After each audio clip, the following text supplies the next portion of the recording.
వేళ జగన్మోహన్ రెడ్డికి అంత ఆప్యాయత గుండెల్లో పెట్టుకుని 151 సీట్లు ఇచ్చినటువంటి ఆంధ్రప్రదేశ్ 11 సీట్లకు పడగొట్టిందంటే వాళ్ళ పరిపాలనలో ఎన్ని అవకతవకలు ఉన్నాయో ఒకసారి మనస్ఫూర్తిగా ఆలోచించి ఎవరికైనా అర్థమవుతుంది. కాబట్టి వేణి నాని లాంటి వాడిని కానీ ఆ రోజా లాంటి దాన్ని కానీ మనం పట్టించుకోవాల్సిన అవసరం లేదు. ఎందుకంటే వాళ్ళకి మానవత్వమే లేదు. వేళ బాలకృష్ణ అంటే అతను తెలుగు తక్కువతనంతో ఏదో కొద్దిగా తుత్తరగా ఉంటాడు కాబట్టి ఆయన ఏదో మాట అన్నాడు, దాన్ని పట్టుకుని అందరినీ సైకో పవన్ కళ్యాణ్ సమాధానం చెప్పాలంటున్నాడు కొంతమంది. సిగ్గుంది వాళ్ళకి. పాపం బాలకృష్ణ ఒక సైకో అన్నాడు, మరి పవన్ కళ్యాణ్ని మీ మంత్రివర్గం అంతా తిట్టారే, అందరూ కూడా ఉచ్చనీచాల్లాగానే తిట్టారే. మనిషిగా పుట్టినందుకు సంస్కారం ఉండాలి, నాయకుడిగా అయినందుకు ఇంకా సంస్కారం ఉండాలి.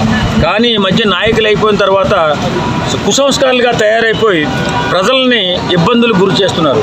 ప్రజాక్షేమాన్ని కాంక్షిస్తూ మనము ఒకటే గుర్తుపెట్టుకోవాలి, ఆ రాజకీయ నాయకుడైనా సెలబ్రిటీ అయినా ఒక సినిమా యాక్టర్ అయినా సెలబ్రిటీ అయినా మనము మాట్లాడే ప్రతి మాట యువత ఓన్ చేసుకుంటుంది. యువతను దృష్టిలో పెట్టుకుని మంచి మార్గంలో నడవాలి, మంచి మాటలే మాట్లాడాలి తప్ప దేవాలయం లాంటి అసెంబ్లీల్లో ఇలాంటి మాటలు మాట్లాడితే సభ్య సమాజం తలదించుకుని రేపొద్దున్న మీకు భవిష్యత్తు లేకుండా చేస్తుంది.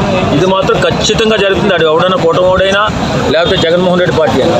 కాబట్టి సంస్కారంతో మెలగండి, మాకేమన్నా మా బిడ్డలకి ఏమన్నా దారి చూపించండి మిమ్మల్ని నాయకులుగా ఎన్నుకున్నందుకు, అంతే తప్ప ఇలాంటి మాటలు మాట్లాడి వాస్తవంగా చెప్పాలంటే.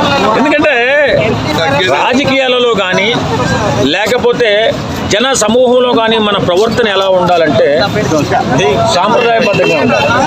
రాజకీయాలలో ఒక మంత్రి పదవిలో ఉండి కూడా ఇష్టానురీతిగా ఉచ్చనీచాలు లేకుండా ఎవడైతే ప్రవర్తించాడో వాడు నీచుడిగా నిలిచిపోయారు. వేళ జగన్మోహన్ రెడ్డికి అంత ఆప్యాయత గుండెల్లో పెట్టుకుని 151 సీట్లు ఇచ్చినటువంటి ఆంధ్రప్రదేశ్ 11 సీట్లకు పడగొట్టిందంటే వాళ్ళ పరిపాలనలో ఎన్ని అవకతవకలు ఉన్నాయో ఒకసారి మనస్ఫూర్తిగా ఆలోచించి ఎవరికైనా అర్థమవుతుంది. కాబట్టి వేణి నాని లాంటి వాడిని కానీ ఆ రోజా లాంటి దాన్ని కానీ మనం పట్టించుకోవాల్సిన అవసరం లేదు. ఎందుకంటే వాళ్ళకి మానవత్వమే లేదు. వేళ బాలకృష్ణ అంటే అతను తెలుగు తక్కువతనంతో ఏదో కొద్దిగా తుత్తరగా ఉంటాడు కాబట్టి ఆయన ఏదో మాట అన్నాడు, దాన్ని పట్టుకుని అందరినీ సైకో పవన్ కళ్యాణ్ సమాధానం చెప్పాలంటున్నాడు కొంతమంది. సిగ్గుంది వాళ్ళకి. పాపం బాలకృష్ణ ఒక సైకో అన్నాడు, మరి పవన్ కళ్యాణ్ని మీ మంత్రివర్గం అంతా తిట్టారే, అందరూ కూడా ఉచ్చనీచాల్లాగానే తిట్టారే. కెమెరా వైపు చూడండి, కెమెరా వైపు చూసి చెప్పండి, కెమెరాల వైపు చెప్తాం. కానీ ఏదేమైనా మనిషిగా పుట్టినందుకు సంస్కారం